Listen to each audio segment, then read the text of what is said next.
Okay, so as a last class, I probably tried to sell you on sales as a potential, just because again, it's a way of a surefire way into the business, and also making some money at it if you're successful at it, and also it leads to management and the less creative sides of it, I guess. We didn't concentrate on the creative side, programming. So for radio, there's just looking at the staff here, everyone thinks of radio as DJs and perhaps news staff, especially for talking public radio. So at our advisory a couple weeks ago, we had a reporter editor from KALW, like one of our two big public radio stations, and she was really interesting. She was talking all about they just finished a big series on kind of a Bay Area news issue, and they'd been on it for weeks. And when you think about it, just how many editor reporters are involved in producing all of that content, for that kind of radio, it's pretty amazing. And these people are really like focused, I gotta say. It's impressive. So that's probably on radio, public radio. You'd see more news staff and stuff. On the creative side, in music radio, you'd have a program director who would make the choices for what the station sounds like, what kind of stuff gets played. There used to be more music directors who would just be focused on that. Sometimes now the program director is actually the GM, is actually the music director as well. So like at KOIT, a very boring station, but the #1 FM station usually overall in the Bay Area, which is a shame, but because it does sound kind of boring. But the GM does all the music selection, as well as so the GM covers a lot of different bases now. I mean, in general, as we advance in what broadcasting is becoming, there are fewer and fewer people working in stations, doing more and more. Especially since the stations have consolidated. So now, like Clear Channel, under one office building, there's 8 stations all at once working together. They call them cluster stations. So that means that you might work for 2-3 different stations doing stuff, promotions or whatever. Usually the sales teams are separate because they are highly competitive. But everything else gets, you only need one engineer for 8 stations like that. So it can be kind of limiting. So that's a general tendency, is either technology is allowing, combining different stations into one, and then, basically closing down positions that would have existed in those. So it's changed the management structure, the types of jobs. People are doing many things at once. So like students getting out from my radio program at San Francisco State would have to know some web, because they were the people arriving who would be the first. It's kind of like no one else would really have the time to learn it, so they would. Social media, same type of thing, gives you an advantage in. So you might be going to radio, but your contribution might be all of those kind of new things. And even in the sales team, they need people who can sell digital. So like the old people there, they go to the car dealers and they sell them on-air spots. But every radio station has a website, and they have a Twitter feed and stuff like that. So they need people who can also like sell all of the web inventory, and those guys who deal with the car dealerships and the audio ads, they don't necessarily do that. So there's a lot of there's openings there too. So learn as much as you can in different media, because that's still kind of your edge, I think, when you get in. If you're interested in doing audio production, sometimes it's the engineer who does it in a radio station. Sometimes there might be like a couple of engineers doing spots and stuff for like a Clear Channel or something like that, which would involve recording the on-air personalities, doing voiceover work, and being as creative as you can with all of the different sound elements, like all kinds of stings and whooshes and stuff like that. Kind of you're in charge of the audio promotions of the radio station. So it could be a pretty cool job. From what I've heard, there's a certain amount of interaction with the clients too who come in, like you're producing a spot for a store or something, and you know there's always, you're the representative of the station, so you got to be cool with people, you got to be, you know, encouraging and upbeat, and basically you're selling the station as you do the job. So that's important too. So those are, you know, some of the more creative things that are out there in radio anyway, and television. You know, there's quite a lot of overlap in what I'm saying. You know, especially sales would be, you know, quite similar, except there'd be a lot more co-op advertising. Remember, that's where you're dealing with a national brand, and you're kind of selling in collaboration, because TV, the ads are more national. So cooperative ads where, you know, part is paid by the national brand and then part is paid by the local dealership or something. That would be, you know, if you're in sales, that would be awesome. But you know, it's the same type of thing where you know, it's a business. There's got to be someone who, you know, hires and deals with HR and a lot of stuff, evaluations, performance, representing station to public and business community. So that's another thing that management would do, and especially planning, setting goals. Like for a radio station, it would be, what kind of format are we actually going to work in here? When is it a good idea to change? And of course, the structure of the business is changing. If you're in radio, those orders often come now from a higher up who's a regional manager in a big station group that has a whole bunch of different stations under their wing. In television, things are more kind of staid. You know, they don't develop so quickly. There are fewer TV stations. They're more expensive to buy and sell. But if you look at KTVU, for instance, that's a Fox station, right? So that's going to change hands pretty soon as the News Corp gets out of that part of the business.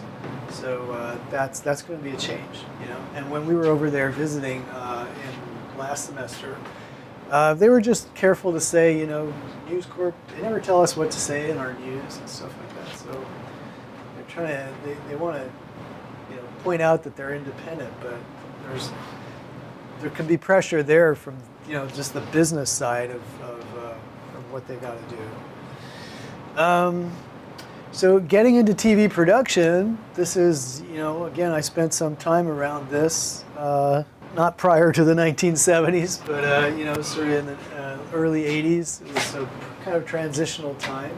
So what's going on in studios? There's a whole lot of automation coming up, which is changing things. When we were at the NAB in Las Vegas a couple of weekends ago, we were seeing a system kind of like this one. So this is, all of the cameras run on rails, and they're controlled robotically from inside the control room. So this guy's kind of boring.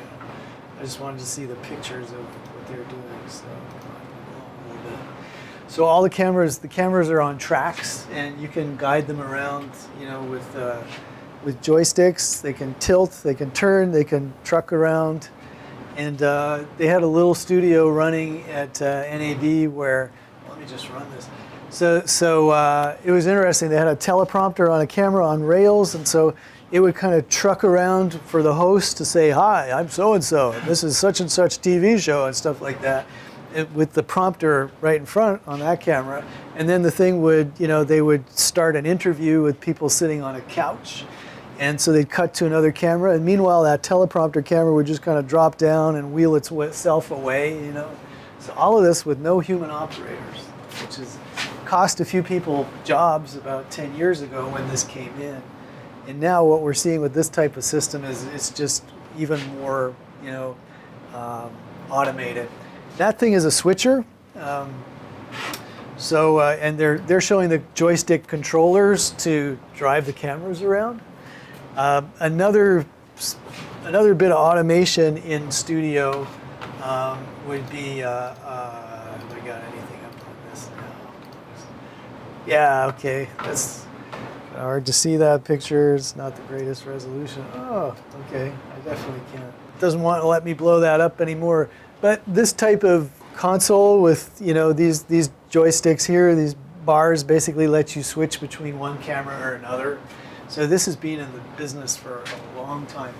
But it's all being digitized, and now basically one operator can do the work of about 6 people, as it's all entered into a computer already.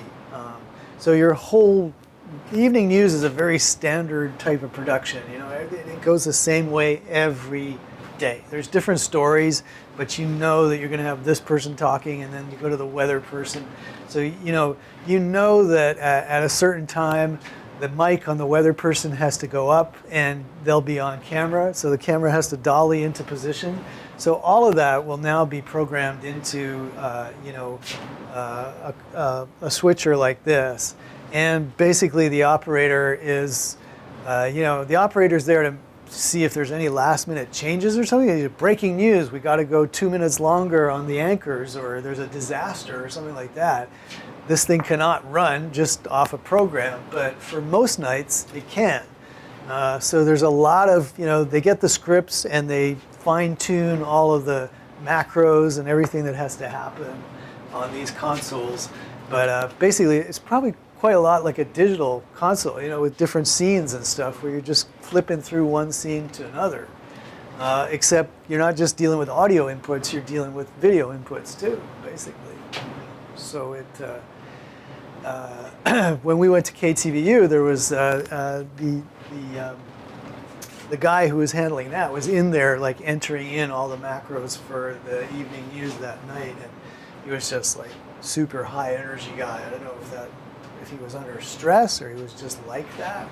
Basically, it was one guy in this big room filled full of, a control room typically would look, kind of like that. There's tons of monitors and all of this equipment, and you used to have a whole bunch of people sitting in there, and now you got one. So the technology has been leading towards being able to, cut costs and lay people off, and get it all done, with gear that is increasingly cheap to buy, as well as possible for a computer to operate. So, bad news for people who wanted to go work their entire career at a TV station, but that's not like there aren't jobs in that. There certainly are. The guy I used to work with, who we worked together, he eventually wound up owning 12 video cameras. He sold that business, made millions on the sale.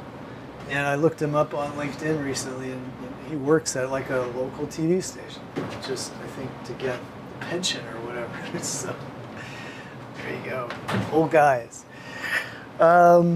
More stuff about television that's important. There's always so much on these slides. So looking at news, I guess, because that's the most profitable type of programming for a local television station, and that's where there are most jobs.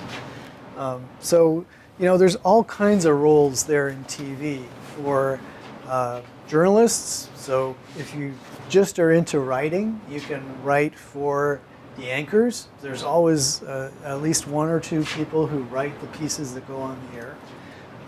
If you like reporting, there's, room for probably up to 10.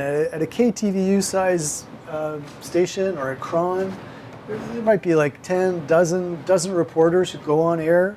So, their job is to go out, research the stories, maybe with a camera operator, but increasingly by themselves, and shoot and bring it back. And there are editors on staff, like video editors, if you're into that. So they tend to use their proprietary editors. I haven't seen Premiere when I went to KTVU, but they had some system that, all the Fox stations use. And the guy said, if you know how to use Premiere, you can learn this really fast. It's the same type of stuff, it's just a little different interface. And the writers are also all interconnected. So like KTVU has a sister station in Sacramento. So all of the, state news stories, the government or anything, they're all written by the writers in Sacramento. And they can, push those scripts. They can send those scripts directly to the teleprompters in San Francisco or, in Oakland. just because they're all interconnected that way. So you might be working on stories which are, you're sharing responsibility, or you're shooting video for someone who's actually writing the story in Sacramento, and it will get, put up on the teleprompter, and the video might be in Oakland, and so you can roll it from the servers there. It's like all interconnected. And very exciting. Like the vibe, if you go to KTVU, I mean, I'm sorry this has been a bad semester for getting out and doing anything, but if you go to any of these stations, you'll find people really excited by, getting stuff on the air and making sure it comes together on time and that it's accurate and stuff. So it's still a really viable and exciting business at the local station level, for sure. So what might be different? I mean, in TV, they also do promotions, but it's not the same as radio, where there's a lot of kind of street team activity and stuff. This is more like submit your tape, and the one thing they don't want is controversy. Like, they'll put things like PSAs up or announce stuff for community organizations, and that's actually, having done this with 3-4 times, like this is way back when with friends, getting out of a program like this, you can produce these PSAs for nonprofits and stuff and actually get them on the air. It's really exciting. But one thing that we learned is, anything controversial, they don't want to deal with it. So, don't pour your time into something which will never get on the air, because they're giving away free time. They don't want something that will get their audience calling in saying, what was I seeing this ad about, So they will really avoid that, which is a shame, because you sometimes want to put messages out which are good for the world. Okay, cable services. So this is to Comcast. Ooh, the enemy, right? It's like in all of broadcasting, these are the organizations that people seem to hate the most. Like, you might be offended by KTVU sometimes, but you're getting it for free. Versus your cable, which is you're getting for an incredible expensive price that seems to go on up and up and up.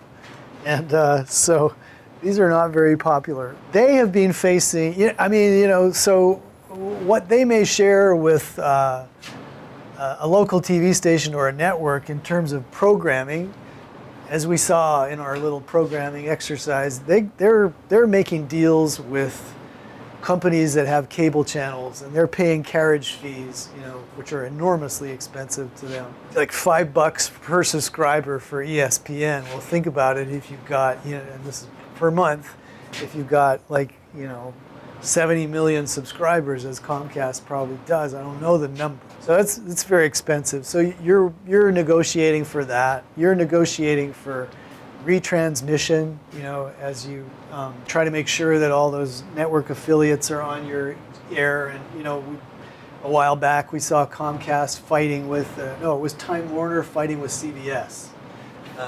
CBS said, you need to give us an extra $1 per subscriber. And they said, no way.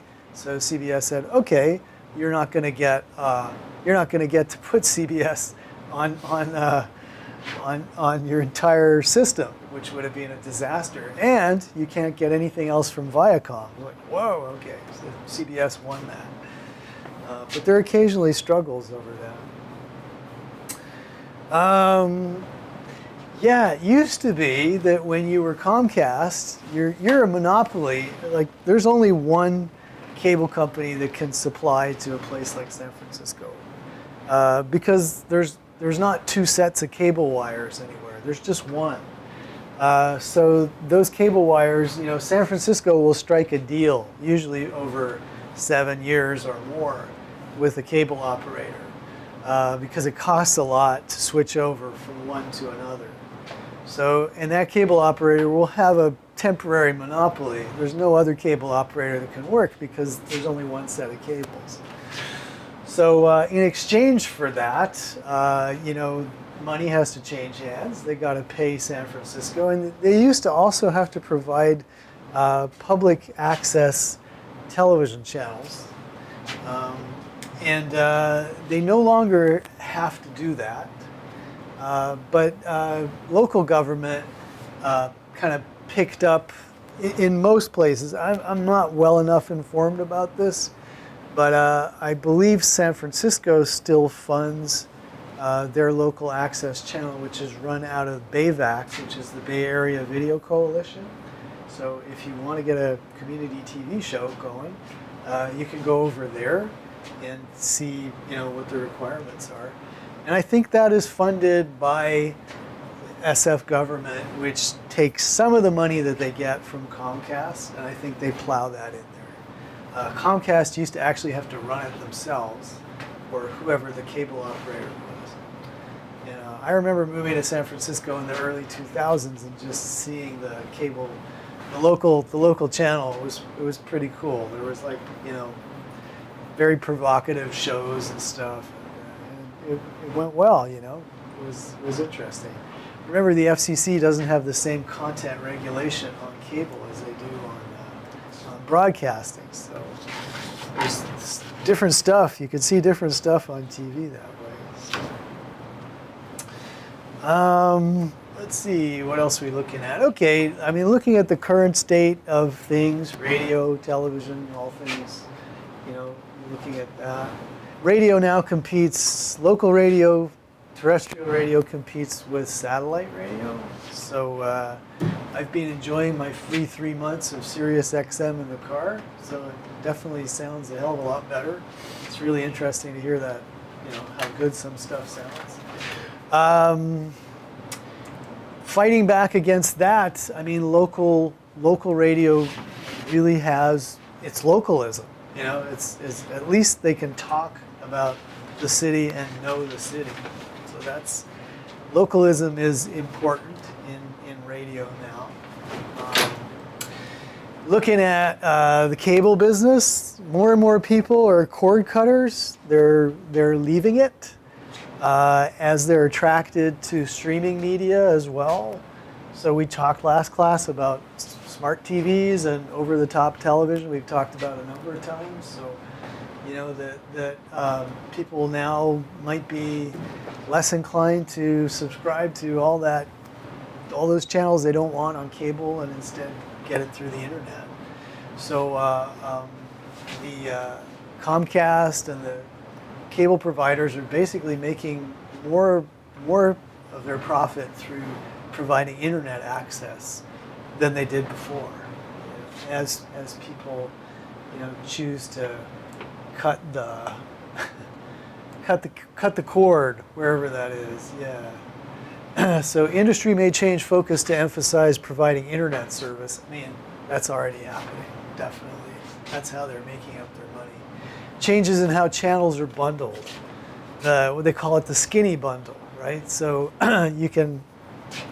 we're seeing more skinny bundles through things like YouTube or something like that. But basically, those rebroadcast regular channels are coming in smaller, cheaper bundles now. Or I don't think a la carte is really an option yet, unless you just go and get your HBO app or your CBS app or whatever else.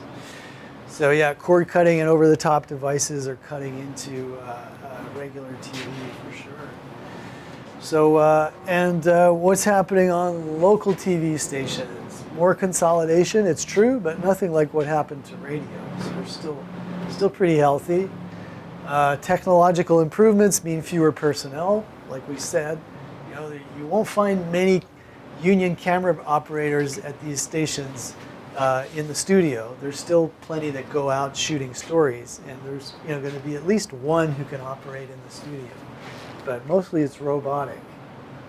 Multicasting, sure. With digital TV, we see the possibility of having 3 channels in one. So your PBS station might have an old movie channel and, also a public affairs channel and a bunch of different things. So that changes the programming and what they need to do. So all of this is, complex, interlocking. Different programming means you need different personnel with different expertise, someone who knows how to buy old movies, for instance, or where to go get that stuff. Consolidation is going to continue for sure as they try to cut the costs in the local stations. So cool. I'm pretty sure that's everything that we could possibly have that's important. We do a little Kahoot just to get those questions out there if you want. If you want, I can just run through them myself. I think we might need one person to play just to make it work. Would anyone volunteer? There's only 4 in the room, so Jonah, you gonna do it? All right, 14 questions. Yeah, oh, you didn't even hear the answer to this one, so I'll answer it for you. In the 1920s, some local stations recorded their audio programs as electrical transcriptions. So that's true. In the early days of broadcasting, they didn't have like audio tape to record, and they didn't have videotape to record in the 1950s either. So in radio, they used to like basically cut a record in the studio. And in TV in the 1950s, they would put a movie camera onto the television monitor and film it off of that. So that didn't look very good, but that's how they did it. Newsrooms using new technologies typically increase the size of their field production crews. Well, all right, so that is false. That's right. More and more we're seeing like one reporter go out with a camera and everything needed to do a story. In the 1980s, when I started doing that, we were 3. You'd have the journalist, you'd have the camera operator, and you'd have me doing the sound. And then after a couple of years, I did the camera. And then after a couple of years, I became the journalist, doing these like really small stories and stuff. While I also went and did, plenty of videos for pill manufacturers and stuff. But that was the way of it. Versus now, you get a job at Cron, and it's like, you put the camera in your backpack, you carry the, you go sit down, you put the camera up, start it, and then you ask questions. You're the journalist, the camera operator, the audio person, and yet you can even edit in your phone or wherever and upload that. But in a station like Cron, that's not really the what's happening yet. But you could see that happening. So as the technology gets better, one person is doing it all. Studio cameras are mounted on, okay, so these would be the, whatever. Anyone want to take a shot? All right, they're called pedestals, actually. So it's like a tripod on wheels, but in video that's called a pedestal. Next one, this computerized device combines and processes signals from multiple video sources. Switcher. It's the switcher, right? Yep, switcher. Yeah, boom, there we go. Switcher is the correct answer. Yeah, and that's where all the signals are combined. Radio promotions are designed to generate controversy so people will talk about the station. All right, well, that's false. They don't like controversy. No station does. Although some crazy DJs do some crazy things, like we were mentioning last class with fake, joke competitions or stuff like that, it winds up costing the station a lot of money. And if they keep on doing it, there's even threats of withdrawing their license. So you don't want that. One advantage that terrestrial radio continues to have over satellite and streaming is localism. That's true, of course. So satellite radio isn't localized. You don't know. They don't address you like you're a San Francisco native, but a local station should. Who's in charge of policy, hiring, payroll, contracts, and facilities at a local station? Would that be the engineering or the production department that does it? Or what would that be? That's right, general management. So these are functions that any business would have. Everyone needs to hire, everyone needs to set company policy, everyone needs to pay people on time. So that's basic management stuff versus the rest of it is very specific to a broadcaster. Okay, which of the following works most closely with the music director? So music, choosing the music for a station would fall under what? The sales manager, the engineer, the promotions director, or the program director? Which one would that be?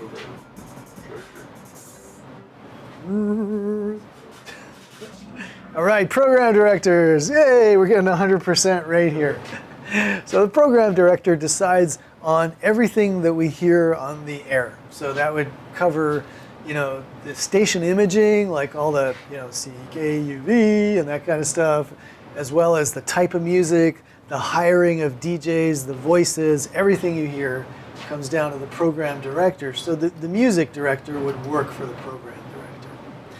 The engineering department of a local station is also responsible for FCC technical compliance. So you'd think that's probably true, and you would be right, okay? So the FCC is largely concerned, apart from those 7 words that you can't say on the air, which would be the program director's responsibility, and or GM would, you know, ultimately get their ass kicked if they said the wrong thing. But most of the rest of what the FCC cares about is, are you operating under the technical rules of your license? You're not too loud. You're not spreading out to a different locality. You're not, you know, butting up against someone else's frequency and making it sound bad.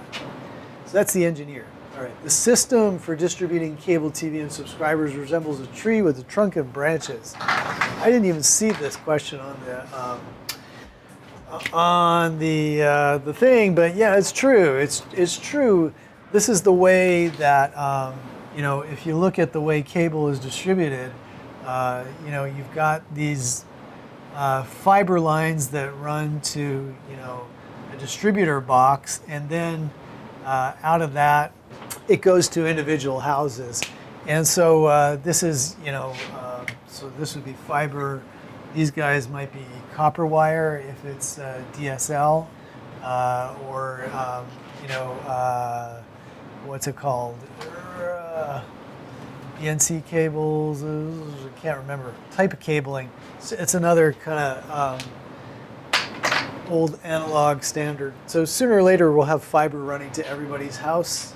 It'll be so much better. But right now it looks kind of like the tree turned on its side, with a trunk, which is your fiber, and then your branches, which are slower connections to each individual household. So this is true.